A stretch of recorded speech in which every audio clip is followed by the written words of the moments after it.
Hi, I'm Anya, and I am a PhD student in the Charles Fabry Laboratory in collaboration with the Femtosecond laser manufacturing company Amplitude, and I'm a member of QU-ATTO. In this video, I would like to talk about how to choose the most convenient femtosecond light source for attosecond pulse generation. Let's start from a schematic representation of a tabletop setup. A femtosecond laser source is directed towards a high-order harmonic generation media, which can be a gas jet. Then, a train of attosecond pulses or isolated attosecond pulses are generated, depending on a specific laser parameter.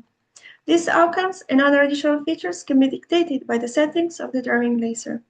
However, before understanding that, let's consider the fundamental principle behind attosecond pulse generation, that is, high-order harmonic generation. This light-driven electron phenomena can be described in simple terms with a three-step model. When a femtosecond laser pulse is directed towards a gas target, a strong field bends the color potential of the outer shell electrons, so that electron tunneling through the potential barrier can occur.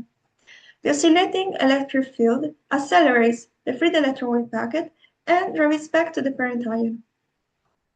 When it recollides, an XUV attosecond pulse is generated. Optical phenomena like this one are said to be in a strong field regime when the electric field component of the driving laser is comparable to the atomic column field. In order to assess this regime, the first critical parameters to consider are the pulse energy and the temporal pulse duration of the driving laser. This process happens every half cycle of the driving laser.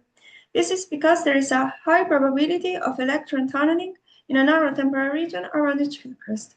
This generates a train of attosecond pulses in time, which generates a discrete spectra composed by other harmonics, each separated by twice the frequency of the driving laser.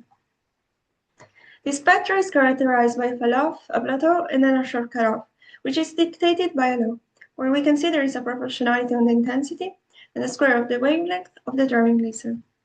So, to wrap up, the critical parameters of the driving laser to consider to achieve attosecond pulse generation are the pulse energy, the temporal pulse duration, the wavelength, and two additional parameters, the repetition rate, which increases the statistical analysis of the data acquired, and the carry envelope phase, which is an ultimate stability feature that is necessary when isolated attosecond pulses are generated.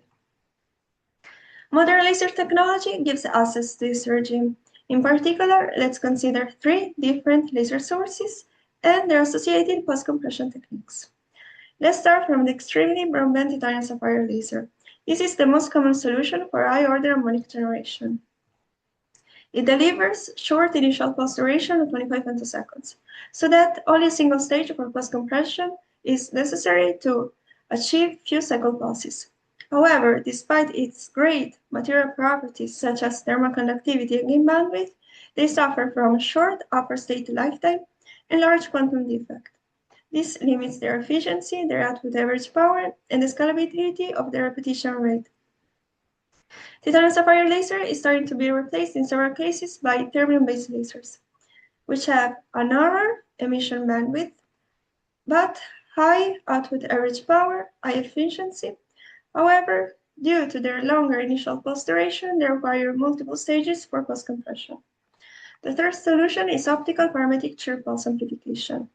It can achieve regimes similar to terbium-based lasers, with the additional possibility to have tunability of the wavelength, which is important to dictate the emission spectra as we see with the cutoff law.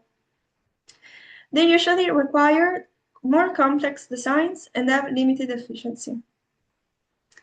Let's take a look to the parameters introduced before and their rough range of values. This table is specific for isolated attosecond pulse generation, which can be selected with carry envelope phase. We know that the initial pulse duration of each laser is different, but by applying different post-compression techniques to the different laser, it is possible to achieve output pulse duration of few cycles. However, the ranges for the repetition rate varies. With titanium sapphire laser, that is limited to just up to 10 kHz. Lastly, we can notice that optical parametric shear pulse amplification offers the tunability of the wavelength. Within these parameters, let's now conclude by introducing one example for each femtosecond light source introduced. Let's start from a setup for isolated 2-second pulse generation based on titanium sapphire laser and post-compression technique. This setup was demonstrated by the 2-second Research Center in Milan and is based by a titanium sapphire laser that delivers pulses with carrier envelope phase stability and an initial pulse duration of 25 femtoseconds. The pulses are delivered to a 3-meter stretchable hollow-core fiber filled with helium and then a battery of tube mirrors. Finally, pulses with output duration of sub 4 femtoseconds and pulse energy of 2 millijoules are obtained. A setup with promising features based on a terbium doped fiber amplifier laser is illustrated in the slide. This setup is based on dual hybrid nonlinear compression. We can see that the first stage is a gas-filled multipass cell, and the second stage, a large diameter gas-filled capillary.